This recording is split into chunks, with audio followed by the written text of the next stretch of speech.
One, two, go. Arise, O compatriots, who serve our fatherland. All our heroes to serve one nation, freedom, peace and unity.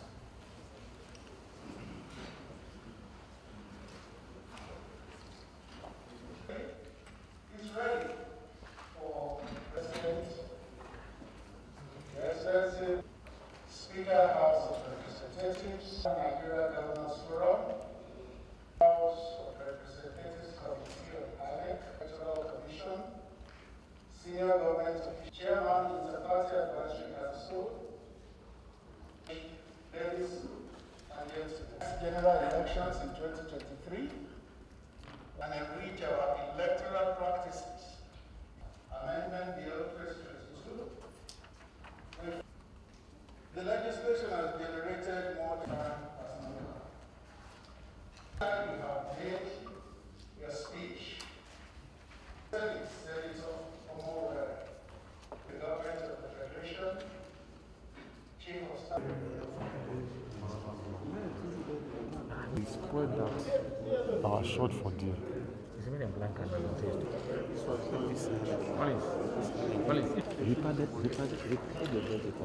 I didn't say. What's guy connecting me? You must connect. Distinguished ladies and gentlemen, the Electoral Act Amendment Bill 2022, passed by the National Assembly, forwarded for Presidential Assent via a letter dated 31st January 2022.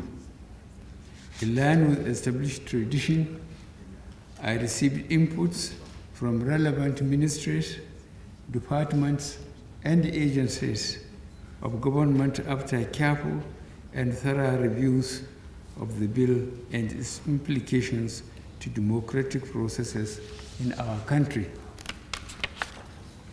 It is gratifying to note that the current bill comes with a great deal of improvement from the previous Electoral Bill 2021. There are salient and praiseworthy provisions that could positively revolutionize elections in Nigeria through the introduction of new technological innovations. These innovations would guarantee the constitutional rights of citizens to vote and to do so effectively. The bill will also improve and engender clarity, effectiveness, transparency of the election processes, as well as reduce the barriers to the barest minimum incidence of acrimony arising from dissatisfied candidates and political parties. These commendable efforts are in line with our policy to bequeath posterity and landmark legal framework that paves the way for credible and sound electoral processes that we would all be proud of. Distinguished senators and honorable members of the National Assembly, from the review, it is my perspective that the substance of the bill is both informative and progressive. I am making this bold declaration because I foresee the great potentials of the bill. Worthy of note include the democratic efficacy of the bill with particular reference to Sections 3, Section 9, subsection 2, Section 34, Section 41, Section 47, Section 84, subsection 9, 10, and 11, among others. This, however, cannot be said about one provision as contained in the proposed bill, which provision constitutes fundamental defect, as it is in conflict with extant constitutional provisions.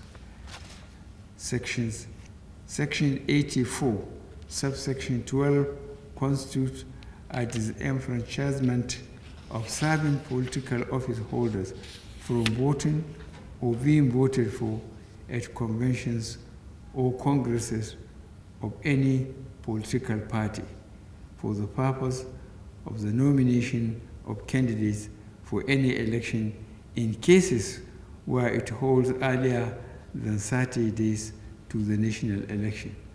The section provides as follows. No political appointee at any level shall be voting delegate or be voted for at the convention or congress of any political party for the purpose of the nomination of candidates for any election.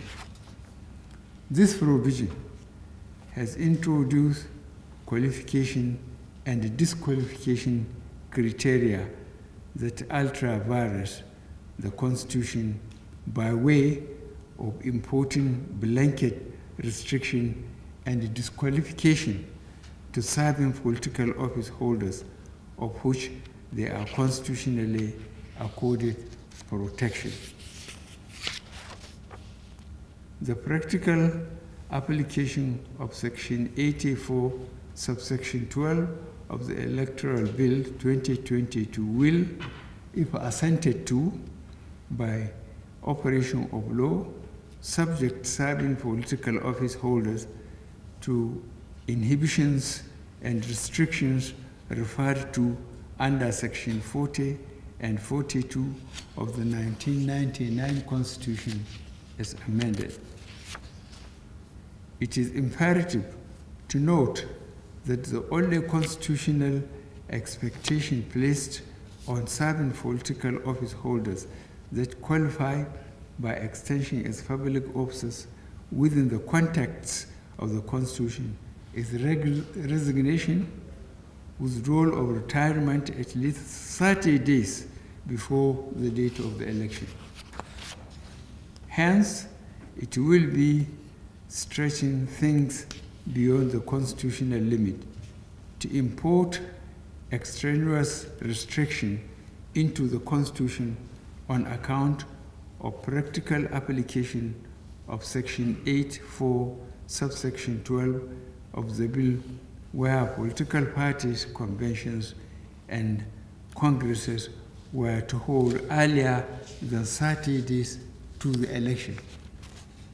Arising from the foregoing, with particular regards to the benefits of the bill, industry, time, resources, and energy committed in its passage, I hereby assent to the bill and request the National Assembly to consider immediate amendments that will bring the bill in tune with constitutionality by way of deleting Section 84, subsection 12 accordingly. Thank you, and may God bless our dear country. Chairman, Senate and Army Committee of Right to be subject to the government constitution and the chief of staff.